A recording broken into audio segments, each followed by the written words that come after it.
ನಮ್ಮ ಅನಂತನಾಗ್ ಸರ್ ಮನೇಲಿ ಅವ್ರ ಮೇಲೆ ಒಂದು ಊಟಕ್ಕೆ ಹೋದಾಗ ನಾನು ಪದ್ಮಾವತಿಯಲ್ಲಿ ಹಿಂಗೆ ಒಂದು ಚರ್ಚೆ ಆಯಿತು.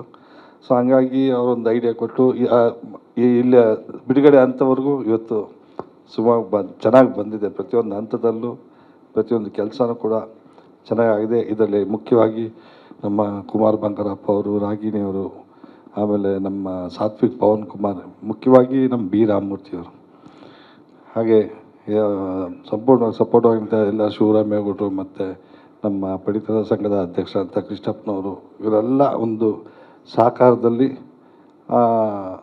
ಇವತ್ತು ಬಿಡುಗಡೆ ಹಂತಕ್ಕೆ ತಲುಪಿದೆ. ಅದಕ್ಕೂ ಮುಖ್ಯವಾಗಿ ನಾವಿವತ್ತು ಒಂದು ಐಪ್ಲೆಕ್ಸ್ನ ಮಾಲೀಕರಾದಂಥ ನಮ್ಮ ಗಿರೀಶ್ ಅವ್ರು ನೆನೆಸ್ಕೊಳ್ಬೇಕು. ಸಂಪೂರ್ಣ ಬ್ಯಾಕ್ ಎಂಡಿಂದ ಪ್ರತಿ ಒಂದು ಹಂತದಲ್ಲೂ ಕೂಡ ಈ ಚಿತ್ರಕ್ಕೆ, ಯಾಕಂದರೆ ನಾವೆಲ್ಲರೂ ಸಂಬಂಧಿಕರೇ.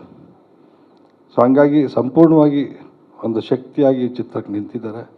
ಅವ್ರಿಗೂ ಕೂಡ ಪ್ರತಿಯೊಬ್ಬರಿಗೂ ನಮ್ಮ ಕಲಾವಿದರು ತಂತಕ್ಕನ ಒಟ್ಟಿಗೆ, ಆಮೇಲೆ ನಮ್ಮ ಗಿರೀಶ್ ಅವ್ರಿಗೆ ಧನ್ಯವಾದ. ಮುಖ್ಯವಾಗಿ ನಮ್ಮ ಇವತ್ತು ಯಾವುದೇ ಚಿತ್ರ ಹಿನ್ನೆಲೆ ಗಾಯಕರು ಮತ್ತು ಮ್ಯೂಸಿಕ್ ಡೈರೆಕ್ಟರ್ ಬಿಟ್ಟು ಇನ್ಯಾರು ಬರಲ್ಲ. ಬಟ್ ಸಂಪೂರ್ಣ ನಮ್ಮ ಮುಖ್ಯವಾಗಿ ನಮ್ಮ ಫ್ಯಾಮ್ಲಿಗೆ ಹತ್ತಿರವಾದಂಥ ನಮ್ಮ ಶಮಿತಾ ಮಲ್ನಾಡ್ ಅವರು ಸಂಪೂರ್ಣವಾಗಿ ಮೊದಲಿಂದನೂ ಈ ಚಿತ್ರಕ್ಕೆ ಸಂಪೂರ್ಣ ಬೆಂಬಲವಾಗಿ ನಿಂತಿದ್ದಾರೆ. ಅವರು ಕೂಡ ವಿಶೇಷವಾಗಿ ನಾನು ಕೃತಜ್ಞತೆ ಸಲ್ಲಿಸ್ತೀನಿ. ಹಾಗೆ ಈ ಚಿತ್ರಕ್ಕೆ ಸಂಪೂರ್ಣವಾಗಿ ಮಂಡ್ಯದಲ್ಲಿ ಚಿತ್ರೀಕರಣಗೊಂಡು, ಅದಕ್ಕೆ ಮುಖ್ಯವಾಗಿ ಚಿತ್ರತಂಡಕ್ಕೆ ಬೆನ್ನೆಲುಬಾಗಿ ನಮ್ಮ ಆರ್ ಜಿ ರೆಸಾರ್ಟ್ಸ್ನ ನಮ್ಮ ರುದ್ರೇಗೌಡರು ಕೂಡ ಸಂಪೂರ್ಣವಾಗಿ ಈ ಚಿತ್ರಕ್ಕೆ ಬೆನ್ನೆಲುಬಾಗಿ ನಿಂತಿದ್ದಾರೆ. ಹಾಗೆಯೇ ಅವ್ರ ಸಪೋರ್ಟ್ ಭಾಳ ಇತ್ತು. ಅವರು ಕೂಡ ಈ ಚಿತ್ರದ ಒಂದು ಪ್ರಮುಖ ಪಾತ್ರ ಕೂಡ ಮಾಡಿದ್ದಾರೆ. ಅವರು ಕೂಡ ಬಂದಿದ್ದಾರೆ. Thank you Rudregowda. Thank you so much sir. ಮೊದಲನೇ ಚಿತ್ರ ಮಾಡುವಾಗ ಅನುಭವ ಇರೋವ್ರನ್ನ ಸಂಪರ್ಕ ಮಾಡಿ ಅವರ ತಿಳುವಳಿಕೆಯನ್ನು ತಾವು ಪಡ್ಕೊಂಡು ಈ ಚಿತ್ರ ಮಾಡಿದರೆ ಅಲ್ಲಿ ಭಾಳ ವಿಶೇಷ ಅಂತ ಹೇಳ್ಬಿಟ್ಟು ನಾನು ಅಂದ್ಕೊಂಡಿದ್ದೀನಿ. ಅದಕ್ಕೆ ಬಾಮಾ ಹರೀಶ್ ಮತ್ತು ಗಿರೀಶ್ ಅವರು ಅವರಿಗೆ ತುಂಬ ಸಪೋರ್ಟಿವ್ ಆಗಿ ನಿಂತಿದ್ದಾರೆ. ಈ ಒಂದು ಚಿತ್ರದ ಲಾಂಚನ್ನು ನಾವು ಭಾಳ ಸಂತೋಷದಿಂದ ಇಲ್ಲಿ ಬಿಡುಗಡೆ ಮಾಡಿದ್ವಿ. ಹಂಗಿದ್ರೆ ಸರಿ. ಬಹುಶಃ ಕುಮಾರ್ ಬಂಗಾರಪ್ಪನವರು ಸಿನಿಮಾ ಮಾಡಿ ಭಾಳ ವರ್ಷಗಳಾಗಿತ್ತು ಅಂತ ಕಾಣುತ್ತೆ. ಅಪರೂಪಕ್ಕೆ ಈ ಒಂದು ನ್ಯಾಯಬೆಲೆ ಅಂಗಡಿಯಲ್ಲಿ ನಿಮ್ಮ ಒಂದು ಪಾತ್ರವನ್ನು ನೋಡುವಂಥ ಒಂದು ಅವಕಾಶ ನಮಗೆ ಸಿಕ್ಕಿದೆ.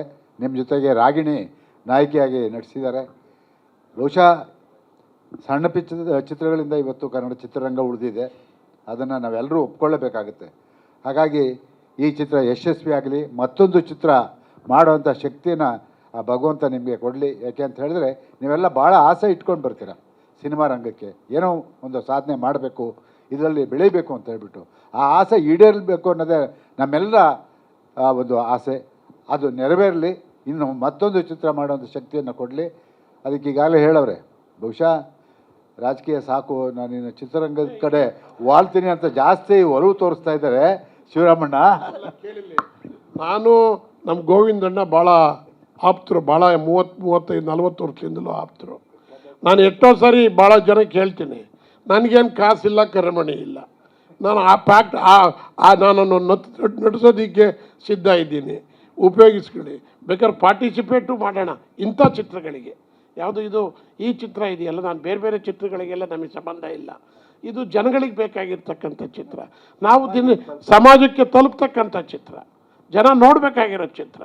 ಇಂಥ ಚಿತ್ರಗಳಿಗೆ ನಾವೆಲ್ಲ ಎಲ್ಲ ಥರದಲ್ಲೂ ಸಹಿತ ನಾನು ನಮ್ಮ ಬಾಮಾ ಹರೀಶ್ ಅಣ್ಣನ ಜೊತೆಗೆ ಮತ್ತು ಗಿರೀಶ್ ಅಣ್ಣನ ಜೊತೆಗೆ ನಾನು ಇರ್ತೀನಿ ಅಂತಕ್ಕಂಥ ಮಾತನ್ನು ಈ ಸಂದರ್ಭದಲ್ಲಿ ಹೇಳ್ತೀನಿ. ನಾವು ನಟನೆ ಮಾಡೋದಕ್ಕೂ ಈಗೇನೆಲ್ಲ ಅಲ್ಲೇನು ನಾವೇನೀಗೆಲ್ಲ MLA MP ಚೇರ್ಮನ್ನು ಮಂತ್ರಿ ಒಂದು ಆಗೋದು ಬಿಟ್ರೆ ಉಳ್ಕೋದೆಲ್ಲ ನಾವೇನು ಚೆನ್ನಾಗಿ ಬಿಟ್ಟಿದ್ದೀವಿ. ನಾನು MLA ಆಗೋದಕ್ಕೋ MP ಆಗೋದಕ್ಕೋ ನನಗೆ ತಿರ್ಗಾ ರಾಜಕೀಯದಲ್ಲಿ ನೆಸಿಟಿನೇ ಇಲ್ಲ. ಮಂತ್ರಿ ಆಗೋದಕ್ಕೆ ಸದ್ಯದಲ್ಲಿ DKನೇ ಮುಖ್ಯಮಂತ್ರಿ ಮಾಡ್ಕೊಂಡಿರುವಾಗ ನಾವು ಮತ್ತು ನಮಗೇನಾದ್ರೂ ಅಗತ್ಯ ಇಲ್ಲ, ನಾವೆಲ್ಲ ಅಷ್ಟಕ್ಕೆ ತೃಪ್ತಿ ಪಟ್ಕೊಂಡ್ಬಿಟ್ಟಿದ್ದೀವಿ. ಆದ್ದರಿಂದ ಈ ನಟನೆಲ್ಲದು ಸಹಿತ ನಿನ್ನ ಪಿಕ್ಚರ್ನಲ್ಲಿ ಯಾವ್ದಕ್ಕಾರ ಮುಂದಕ್ಕೆ ನಾನು ನಟಿಸ್ಬೇಕು, ನನ್ನನ್ನು ಹಾಕ್ಕೋಬೇಕು ನಿನ್ನ ತಪ್ಪಲೆ. ಭಾಳ ಭಾಳ ವರ್ಷದ ಸಂಬಂಧ.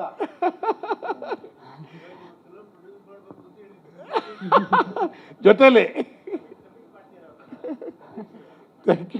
Thank you so much sir. KV Chandrashekhar sir. ಹಾಂ, ಹಾಗೆ ಈ ಚಿತ್ರದಲ್ಲಿ ನನಗೆ ವಿಶೇಷವಾಗಿ ಬಿ ರಾಮಮೂರ್ತಿ ಎಲ್ಲಿದ್ದಾರೆ, ಬಿ ರಾಮಮೂರ್ತಿಯವರು, ನಾವೆಲ್ಲ ಜೊತೆಲಿ ಬಂದಂಥವ್ರು ಚಿತ್ರರಂಗಕ್ಕೆ. ಅವರ ನಿರ್ದೇಶನ ಕೂಡ ನೋಡಿದ್ದೀನಿ, ಅವರ ಕೆಲಸ ಕೂಡ ನೋಡಿದ್ದೀನಿ. ನಾನು ಅವರ ಎಲ್ಲ ಕೆಲಸಗಳನ್ನು ನಾನು ನೋಡಿದ್ದೀನಿ. ಹಾಗಾಗಿ ಅಂಥವ್ರನ್ನ ಇಟ್ಕೊಂಡು ಈ ಚಿತ್ರವನ್ನು ಮಾಡಿದ್ದೀನಿ. ರಾಣಿ ಮಹಾರಾಣಿ ಮಹಾಲಕ್ಷ್ಮಿ ಮಾಡಿದಂಥ ಒಂದು ಚಿತ್ರ. ರಾಣಿ ಮಹಾರಾಣಿ ಇಡೀ ಚಿತ್ರರಂಗದಲ್ಲಿ ಒಂದು ಧೂಳೆಬ್ಬಿಸಿದಂಥ ಚಿತ್ರ ಅವ್ರು ಮಾಡಿದ್ದು. ಅಂಥ ಅನುಭವಸ್ಥರನ್ನ ಹಾಕ್ಕೊಂಡು ಈ ಚಿತ್ರವನ್ನು ನೀವು ಮಾಡಿದ್ದೀರಾ. ವಿಶೇಷವಾಗಿ ನಿಮ್ಮೆಲ್ರಿಗೂ ಒಳ್ಳೆಯದಾಗಲಿ. ನಾವು ನಿಮ್ಮ ಜೊತೆ ಇದ್ದೀವಿ. ಇನ್ನು ಬಿಡುಗಡೆ ಕೇವಲ ಇನ್ನು ಒಂದು ವಾರ ಅಥವಾ 10 ದಿವಸದಲ್ಲಿ 10 ದಿವಸ ಇದೆ. 10 ದಿವಸದಲ್ಲಿ ಬಿಡುಗಡೆ ಆಗುತ್ತೆ. ನಾವೆಲ್ಲ ಚಿತ್ರಮಂದಿರಕ್ಕೆ ಬಂದು ಸಂಪೂರ್ಣವಾಗಿ ನಿಮ್ಮ ಜೊತೆ ಇರ್ತೀವಿ ಅಂತಕ್ಕಂಥ ಮಾತನ್ನು ಹೇಳ್ತಾ ಒಂದು ಮಾತು ಹೇಳಿದ್ರು ನಮ್ಮ ಕೆ ವಿ ಚಂದ್ರಶೇಖರ್ ಅವರು ಕೂತ್ಕೊಂಡಾಗ. ಈ ಟೈಟ್ಲ್ ಇಡುವಾಗ ಏನಾದರೂ ಸಮಸ್ಯೆ ಆಗಲ್ವಾ? ನ್ಯಾಯಬೆಲೆ ಅಂಗಡಿ ಅಂದರೆ ಅದು ಸರ್ಕಾರಕ್ಕೆ ಸಂಬಂಧಪಟ್ಟಂಥ ಇದು ಇಲಾಖೆ. ಹಾಗಾಗಿ ಏನೋ ಅದರಿಂದ ಏನೂ ಆಗಲ್ವಂತ. ಇಲ್ಲ, ಅದನ್ನು ನ್ಯಾಯಬೆಲೆ ಅಂಗಡಿಯಲ್ಲಿ ಏನೇನು ನ್ಯೂನತೆ ಇದೆಯೋ ಅದನ್ನು ತೋರಿಸೋವಂಥ ಕೆಲಸ ಇದು ಅಂತ ಮಾಡಿರ್ಬೋದು ಅಂತ ನಾನಾದರೂ ಅಂದ್ಕೊಂಡಿದ್ದೀನಿ. ಖಂಡಿತ ಅದಿರುತ್ತೆ ಅಂತ ಹೇಳ್ಬಿಟ್ಟು ಆ ನಂಬಿಕೆ ನನಗಿದೆ. ಹಾಗಾಗಿ ಮತ್ತೊಮ್ಮೆ ಚಿತ್ರತಂಡಕ್ಕೆ ಶುಭವನ್ನು ಹಾರೈಸ್ತೀನಿ. ನಮಸ್ಕಾರ.